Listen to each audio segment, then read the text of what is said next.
I'm Pastor Jem, and I'm a millennial. I actually refer to myself as a millennial pastor. I'm right in the middle of millennialness. Hi guys, Eric, James, what's it called? I'm 22, yes, so Gen Z, through and through, earlier Gen Z, sindo wazewa Gen Z, tusika watu wengine watoto. I'm on every social media platform that you can imagine, so let's do this. I'm very terrified for myself to watch this. Are you guys gonna gaslight God if you die and it turns out that he exists? So you're seriously just not gonna forgive me? I'm just saying, like, it's really not my fault that it's not my fault that I didn't believe in you, you know? I'm serious. Look at the material. Let's look at it. And I won't even go down memory lane, okay? We won't talk about slavery, the Holocaust, or any other major catastrophic event in human history where you just stood there and did nothing. Let's look at Earth right now. Oh, look, there's little Timmy. What is little Timmy doing? He's praying. Oh, what is he praying about? Bone cancer? He's praying to you about his bone cancer? He's 6. Why does he have bone cancer? Like, you don't see how that's like messed up and unnecessary? Like, okay, maybe we need to go back to the drawing board. I can help you, you know, because like I don't think you can handle this job. You really can't. Like, you've messed up. And like, I'm not trying to overstep or anything, but like, there are millions of people like me that don't believe in you, so clearly you're doing something wrong.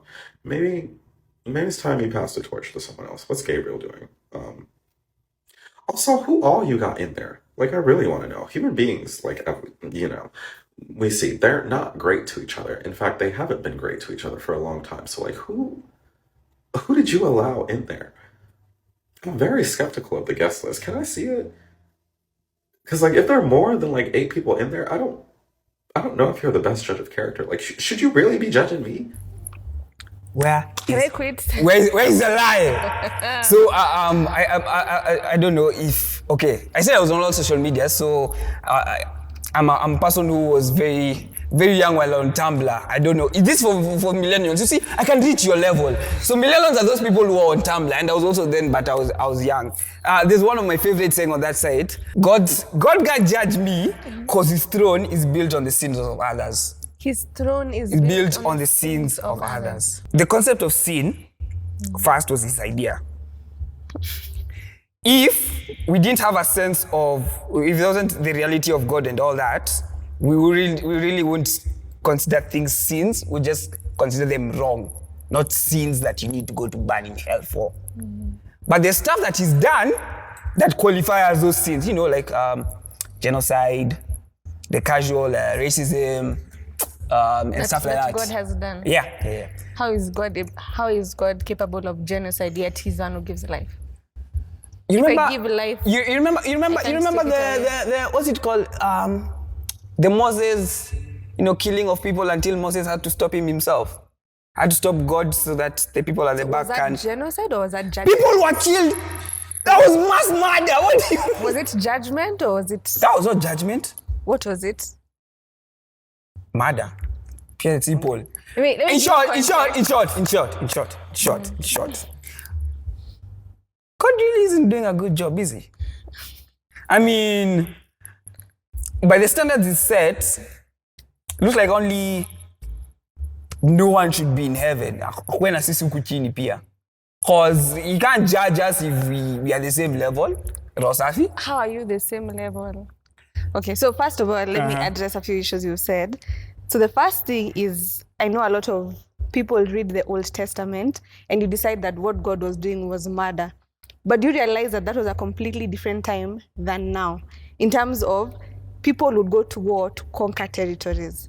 So war was actually used as a tool for judgment. It was not murder in that case. It was God would look at a nation and see the level of depravity they've gotten to, and he's just like, you know what, this other nation is what is going to be used for judgment. So in the Old Testament, we see he picked Israel specifically to be his tool to bring judgment on the other nations. But even Israel, when they defied him, he used other nations like Babylon to come and destroy them. So for that, it was about judgment. It was not about just wiping out people for the sake of wiping them out. So that's the first thing. And the so second God changes thing, the time. It doesn't change with the times. It's what he uses the time. So like now, there was no technology in that time. So Jesus would not have called, I don't know, he would not have had a TikTok channel. But now we can preach through TikTok. The second thing you're saying is about morality. Morality is only a thing because God exists.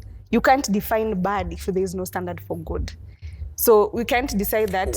If it makes you feel good, is it not good? If it makes you feel good, if it's not good, ask that to a pedophile.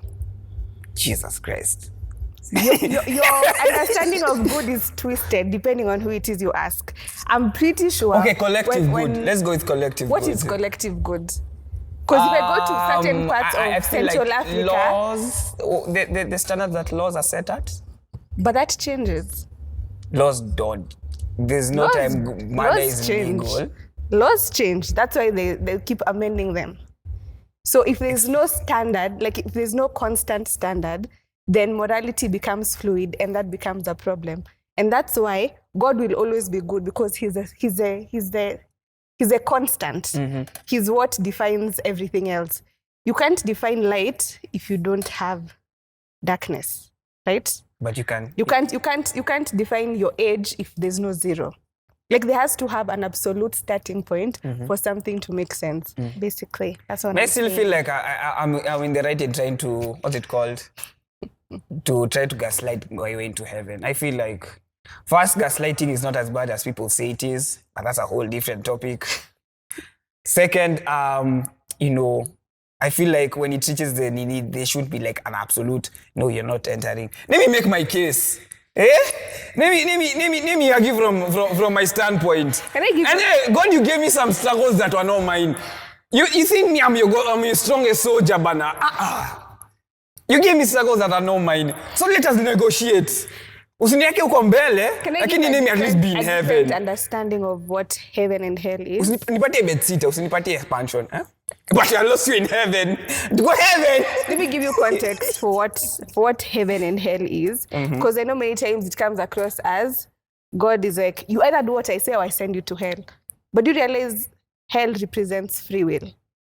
That the reason... Excuse me, what? Hell represents free will. That God will tell you, these are the choices you have, but I won't force you to make that choice. If he forced you to make that choice, then everybody would go to heaven. There are still people who, after everything has been said and done, would still reject God, even if he told them this is good, this is the way to go. They'd still reject him. And we see that in the Garden of Eden. That Adam, even if he had been with God and he didn't know anything else other than God, when given a choice, he was just like, what else is out there? And that was his fault. Let's not blame Adam. That's his fault. Again, a whole different conversation.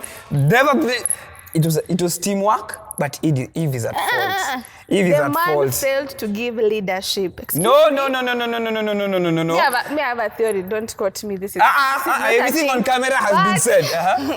This is just me. But me, I'm convinced. If Adam had owned up for the sins of his wife and provided leadership, I think would have still been in the garden. So you're seeing Adam, not what we're supposed to say. That's leadership. That's leadership. Everything falls and Nope. Next video. That's a different conversation.